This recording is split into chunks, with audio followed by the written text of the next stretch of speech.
In a small village called Umueze, the sun always shined gently. The trees danced with the wind, and the people lived quietly. They farmed yams, made palm oil, and told stories under the moonlight.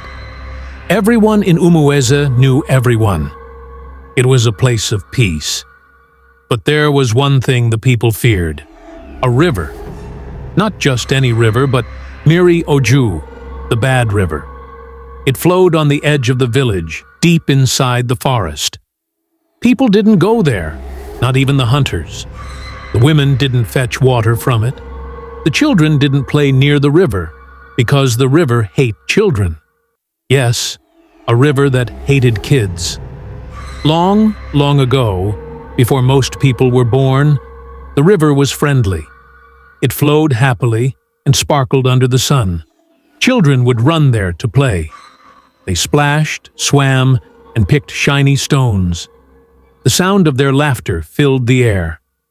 But one day, something changed. A little girl named Adora went to the river alone. She was only 7 years old. It was a hot afternoon. Her feet were dusty, and she wanted to wash them.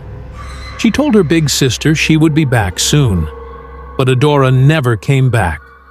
Her mother shouted her name until she lost her voice. The village men searched for days. They looked inside the river and walked through the forest. The dibia came and poured chalk in the water. They waited for a sign, but nothing returned. Only her red scarf, floating slowly down the river. After that day, something in the river changed. The air around it felt cold. The animals stopped going there. The trees stopped growing too close. And then, children began to fall sick when they came near. One boy heard a voice calling his name from inside the water. Another girl fainted after picking a flower by the bank. The elders gathered. They said, "This is not just water. A spirit lives here now." The river had become angry. The oldest woman in the village, Mama Ijeoma, said she knew what it was. "A woman's spirit is inside," she whispered, "a mother who lost her child." So the people decided, no more children near the river, no games, no fetching water, no noise. They planted sticks around the path. They told every story they could to scare the children. The river was no longer a place for play. Years passed. Seasons changed. But the river remained. Then one day, a new boy moved into the village. His name was Chidi. Chidi came with his mother after his father died in the city. They moved into a small mud house near the back of the village. Chidi was 8 years old, tall and thin, with bright eyes and many questions. He had never heard of a river that hated children. One day, while helping his mother roast maize, he heard the other boys talking. "Don't go near the river," one boy said. "Which river?" Chidi asked. "The one near the forest," another boy whispered. "Mmiri, it will swallow you." Chidi laughed. "A river can't swallow people. Rivers are water." The boys shook their heads. "This one is different. It has a woman inside. She doesn't like kids." Chidi didn't believe them. Over the next few days, Chidi asked more questions. But every adult told him the same thing. Stay away from that river. One morning, while his mother went to the farm, Chidi decided to see it for himself. He walked quietly past the compound. He followed the small path between the bushes. The ground was soft and wet. Birds flew above his head. As he walked, the air became cooler. Then he saw it. The river. It was wide, calm, and shiny like glass. It made no sound. It didn't move much. It just sat there. Chidi stepped closer. "So this is the river that everyone fears," he said to himself. He bent down and picked a small stone. He threw it in. Splash. Suddenly, the wind stopped. The birds flew away. The trees stood still. Then, he heard something. "Why are you here?" a soft voice asked.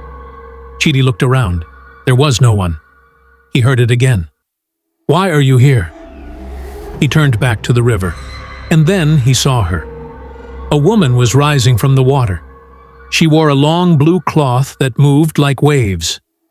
Her skin was pale like the moon. Her eyes were big and sad.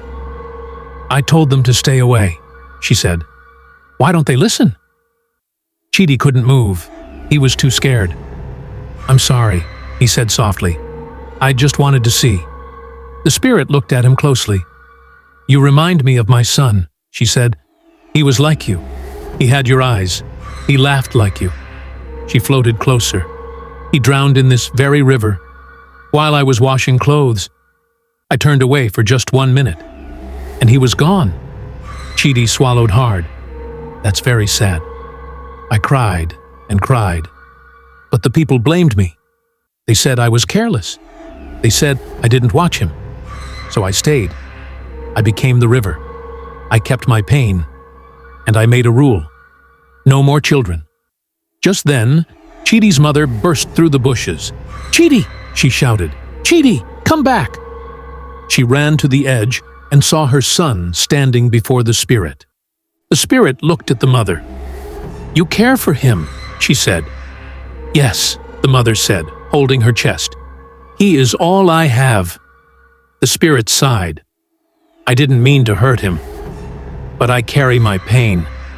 Chidi took a small step forward. "You don't have to be alone," he said. "Maybe you just need someone to remember your son, to tell his story." The spirit looked at him, then at his mother. She floated back into the water. "You may go," she said, "but do not forget me." Chidi ran to his mother. They hugged tightly. She held him all the way home. After that day, Chidi told the elders what happened. The village began to visit the river once a year. They brought white cloth, flowers, and food. They poured palm wine and said prayers. They didn't make noise. They didn't bring children.